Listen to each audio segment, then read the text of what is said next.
آئیے اب سلطان صلاح الدین ایوبی کی کہانی بھی سنتے ہیں۔ یہ اسلام کا مجاہد اعظم، یہ حلال اور صلیب کی جنگوں کا ہیرو، اور جس پہ امت اسلامیہ کو آج بھی ناز ہے، اور آج صدیاں گزرنے کے بعد یہ سینوں میں دل کی طرح دھڑکتا ہے۔ سلطان ایوبی کا نام آج بھی دلوں پہ نقش ہے، اور اس کا نام سن کے مردہ جانوں کے اندر بھی زندگی کی حرارت پیدا ہو جاتی ہے۔ اس کے زمانے میں ریجینالڈ بدبخت ایک انگلستان کے شہزادے نے حاجیوں کے قافلے کو روک لیا اور ان کا سامان لوٹ لیا۔ انہوں نے کہا ہم حج پہ جا رہے ہیں، تو نے ہمارا سامان لوٹ لیا، ہمیں جانے دے۔ تو اس نے دریدہ دہنی کرتے ہوئے کہا بلاؤ اپنے نبی محمد کو جو تمہاری جان چھڑائے۔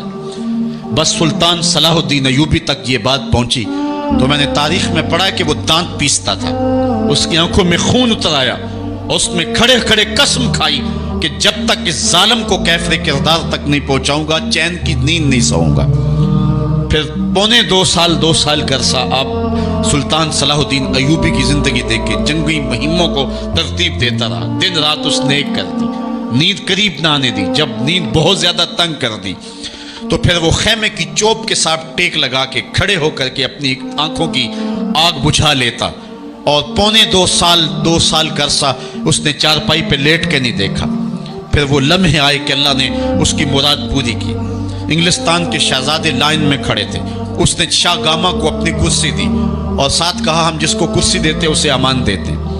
پھر اس نے اس کے جو نائٹس تھے ان کو آپ خورے دیے، ان میں پانی دیا، کہا جس کو ہم پانی دیتے ہیں اس کو امان دیتے ہیں۔ پھر جب ریجینالڈ کی باری آئی تو بادشاہ کی رگیں پھول گئیں غصے سے، اس نے تلوار نیام سے باہر نکالی اور اس کی چھاتی پہ چڑھ کے اس کی گردن پہ تلوار رکھ کے اس کے ٹکڑے کرتے ہوئے کہا او کتے، تو نے کہا تھا بلاؤ اپنے نبی محمد کو، محمد عربی نے اپنا نوکر بھیج دیا ہے۔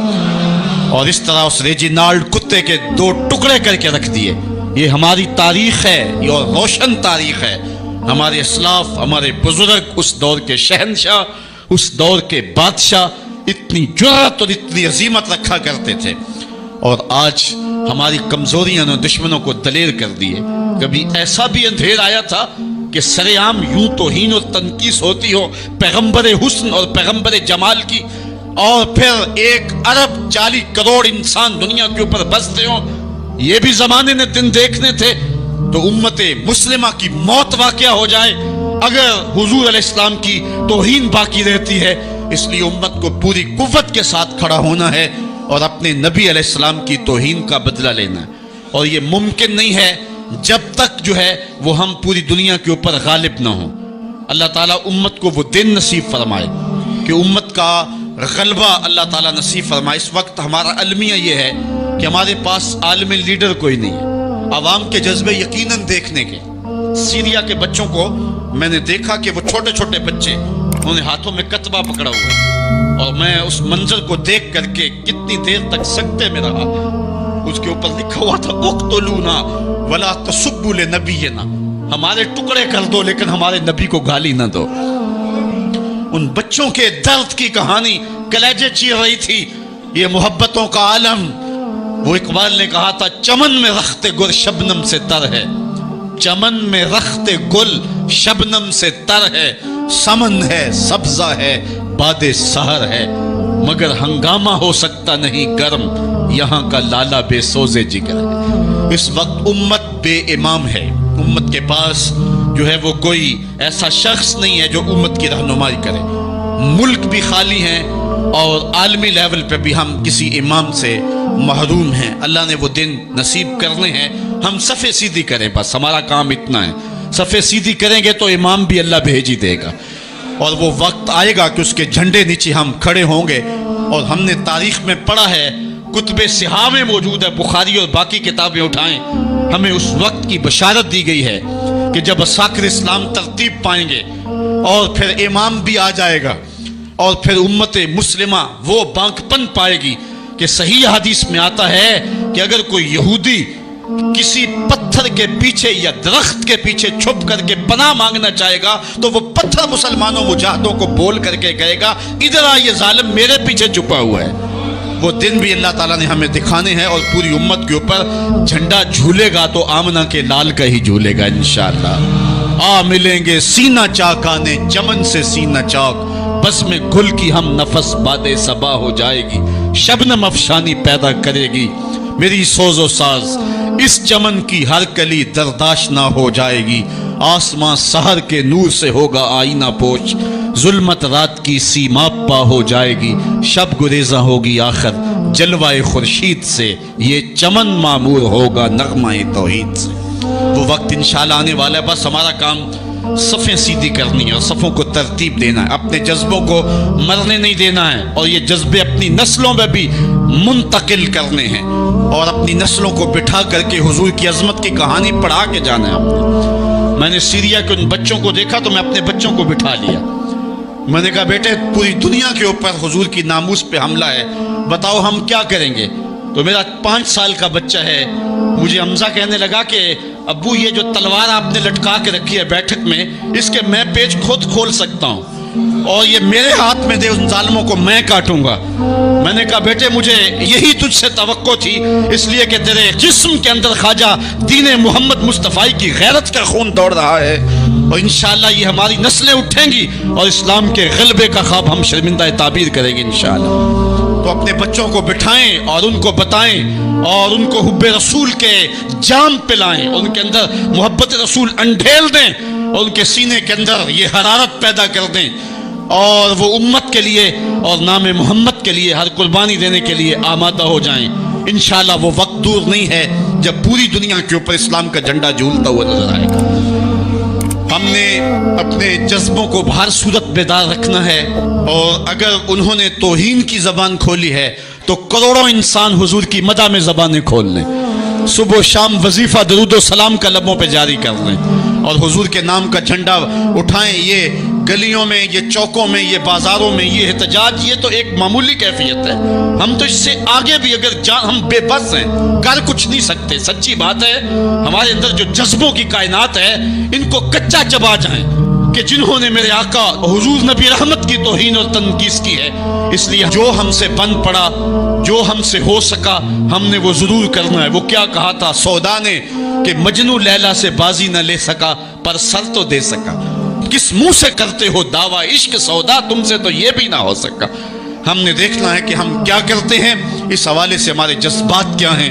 مجھے یاد آئی آج عمارہ، سارا دن آج عمارہ کی کہانیاں میرے ذہن میں گردش کرتی رہی۔ عمارہ غزوہ احد کی نامور مجاہدہ ہیں کہ جب بھگدڑ مچی اور کچھ تو خون ہونے لگا اور عجیب کیفیت بن گئی، تو اس وقت حضرت عمارہ خاتون ہیں جو اس جنگ میں ساتھ آئی تھی، کس کام کے لیے آئی تھی کہ کوئی زخمیوں کی مرہم پٹی کروں گی، لیکن جب دیکھا کہ حضور تنہا ہیں اور تیروں کی برسات ہو رہی ہے، عمارہ تلوار لے کے میدان میں آ گئی، اور حضور نبی رحمت نے فرمایا کہ میں جدھر دیکھتا تھا مجھے عمارہ ہی نظر آتی تھی، اگر ادھر سے حملہ ہوتا آگے عمارہ کھڑی ہوتی، اگر ادھر سے حملہ ہوتا تو عمارہ کھڑی ہوتی۔ میں کہتا ہوں عمارہ تیرے نام پہ میری نسلیں قربان، جس نے محمد عربی کی آبرو کا پہرا دیا۔ اللہ اکبر۔